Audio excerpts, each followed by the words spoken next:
got to go. So stay tuned. Bye.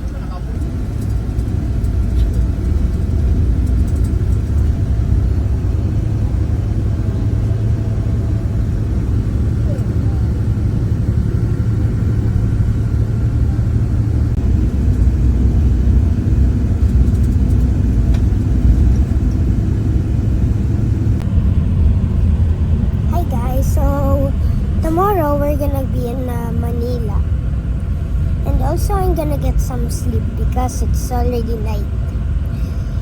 Here we have the window. Over here. Here's the window and just keeps going.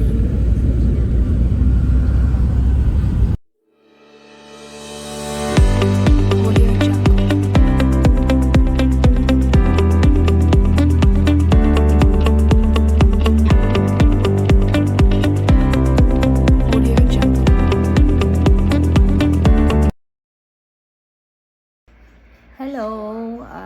Welcome to our channel. Ayun, i-share ko lang yung experience namin dun sa DLTV na bus. Ayun, so andito na kami sa Manila. First time kasi ni Tala magbiyahe ng parang 12 or 14 hours yung biyahe namin galing Bicol to Manila. Ayun, nagbus kami ngayon kasi super mahal yung ticket sa plane. So ayan, nagtipid kami. Nagtipid kami ngayon. Tapos yun, may nag-recommend kasi sa amin nun na mas okay daw siya, mas comfortable sakyan yung DLTV Lazy Boy 2x1. So far, maganda yung chair niya, malaki. Actually, yung sa amin ni Tala, kasya pa dun yung mga 3 or 4. Kaming sa upuan naming dalawa, siguro mga 3 or mga 1 or 2 pa, pwede pa magkasya. So, ayun. So far, comfortable naman siya. Tapos, nakakahiga. Tapos, may CR, maganda kasi anytime hindi mo na kailangan magantay sa stopover kung naiihi ka kasi meron siyang sariling CR, especially kung may bata na magta-travel, mahirap yung walang anytime gustong umihi, ganyan. So ayun, meron siyang CR. Ang problema lang kasi kami yung seat number is 10 to 11. Andun kami sa tapat ng CR. So, ayun. Pag may gumagamit na hindi nasasara yung CR, yun yung problema. Kasi, ang panghi ng CR, kasi minsan hindi nabubuhusan ng nagamit. Yun lang. So, pag magbubook kayo ng ticket, siguro hindi yung sa harap or sa tapat lang ng CR. Dun kayo sa medyo may distansya. Kami kasi, yung hinanap ko, yung malapit sa driver, yung medyo sa unahan lang. Nagkataon, pati yung sa unahan namin, meron na rin nakabook. So, kahit parang 3 days or 2 days before ng alis namin, na ako ng ticket. Nagpa-reserve na ako ng ticket. So, meron na din sa unahan namin na nakakuha ng seats. Gusto ko sana medyo malapit lang din, pero occupied na. So, doon kami napunta sa malapit sa tapat ng CR. Kaya yun lang yung pag bumubukas pag may gumagamit, nakakalimutan isara yung CR. Ayun, medyo mapangipag Kaya yun, pag madaling araw, minsan napapansin ko na parang naamoy ko, minsan tulog ako, naamoy ko na parang mapanghina. Sinasara ko na lang din. Kahit yung isang driver nga, medyo panay mura yung isang driver na. Sino na naman ang hindi nagsara ng kondo, nagaganon siya So, ayun. Yun lang yung concern ko. Pero sa seats, comfortable ka, wala kang problema. Malaki naman yung parang business class na plane din. Parang ganun din siya kalaki.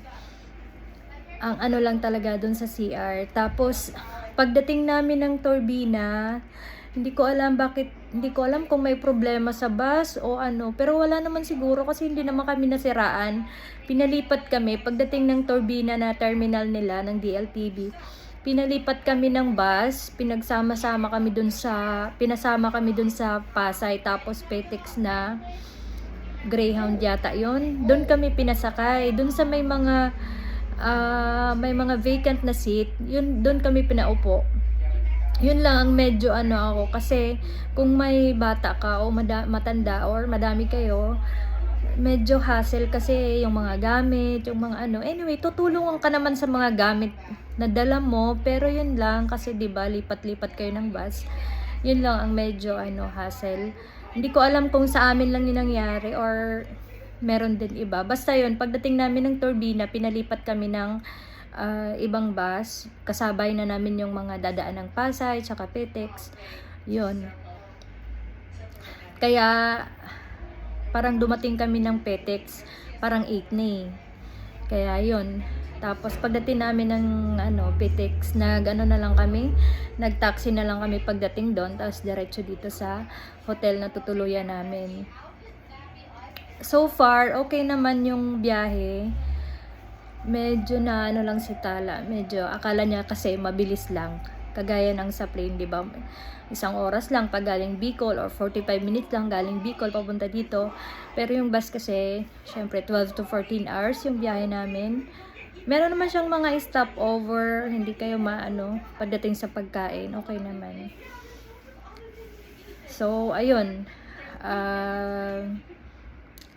Okay naman, marerecommend ko naman yung yung DLTV na bus dun sa mga gusto mag-travel. Pero I prefer, kung gusto niyo talaga comfortable, dun kayo sa Lazy Boy. Kasi yung Greyhound, parang nakita ko na rin yung Greyhound. Dun yung Greyhound nilipatan namin eh. Greyhound o yung ordinary nila na bus ng DLTV. Aircon lahat sila.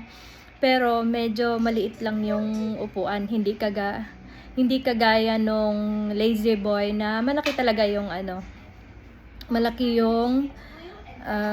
yung upuan. Hindi kagaya siya doon. Comfortable kung sa upuan, tapos malaki. Pero so far, ano pa ba? Yun lang naman mararecommend ko na mga bus. Meron din Alps, Piña Francia, Amihan. Yun yung mga nakita ko, Raymond, na mga aircon na nandun din sa Cytex, na pwede nyong sakyan kung gusto nyo medyo comfortable. Pero sa upuan, mas recommended ko yung Lazy Boy ng DLTV kasi malaki talaga siya. Hindi masikip maggalaw-galaw ka or anong position gusto mo. Maayos compare sa ibang bus na nasakyan ko na kasi matagal na rin ako hindi nagbabas. Ngayon lang ulit, tapos si Tala first time niya din magbus na malayo ang travel na 12 to 14 hours yata travel namin. 5 kami umalis ng Sorsogon City, tapos parang dumating kami ng parang 4 AM na kami bandang Batangas na yata kami. Basta dito na sa malapit sa Turbina, parang mga ganyan. Parang mga 5 or 5:30, Turbina na kami, mga ganyan. 8 lang kami na sa Petex, dumating ng Petex kasi meron pang mga huminto pa kami ng Turbina, lumipat ng bus, yung mga ganyan. Kaya ganun. Pero okay naman so far kung sa para sa akin. Okay naman siguro, comfortable, pero kung may bata, so far kung afford niyo naman ang plane, siguro mag-plane na lang kayo para hindi nakakapagod eh. Kasi nakakapagod siya pag bus. Ang tagal ko na nang hindi nagbabus from Bicol to Manila. Dati okay naman eh. Siguro nasanay na nagpi-plane, kaya ngayon nag-adjust kami kasi ang mahal ng plane nung pag-book na namin, medyo hindi na practical.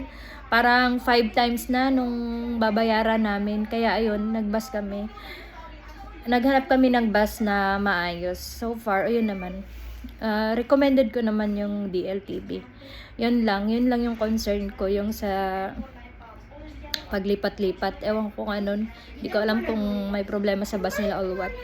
So, ayun, napanood nyo naman yung mga pictures tsaka some videos ni Tala na andun siya habang nasa bus kami. Ayun. So, kung may mga may gusto kayong itanong, ano nyo na lang, comment nyo na lang or mag-message kayo sa akin. Tapos pala, regarding sa sa pamasahe, yung pamasahe, yung una kong na-reserve, kasi una, hindi daw darating yung Lazy Boy. Sabi nila, yung Greyhound daw yung darating. So, yung pinabayaran sa akin is 2,750 sa amin ng dalawa yon. Tapos pagdating namin doon, dumating daw yung Lazy Boy. So, kailangan namin mag-add ng 310. Ayan, i-add nyo na lang kung ilan, tapos i-divide nyo sa 2. Yun yung pamasahe ng bawat isa para hindi na ako mahirapan mag-compute. So, ayun. Yun na yung naging pamasahe namin. Compare sa magpe-plane kami. Kasi nung chinek namin yung ticket, kung magpe-plane kami, is kaming dalawa abutin ng 21,000. Plane pa lang yun. Babiyahe pa kami papuntang Legazpi. Kaya sabi ko sa husband ko, mag-bus na lang kami ni Tala. Total, meron ng Cytex. Hindi na mabilis. Nagpahatid na lang kami kay kuya hanggang Cytex. Kaya yun, okay naman. Yun lang. Yun lang naman yung comment ko sa DLTV. So far, okay naman siya. Ayan. So, yan. Next, namin vlog is yung sa VFS. Kasi yun, medyo hindi kami naka-process ng sa VFS. So, ayan, abangan nyo kung bakit. Ayan, gagawa ulit kami ng video ni Ate Tala regarding doon. Okay, thank you. Bye!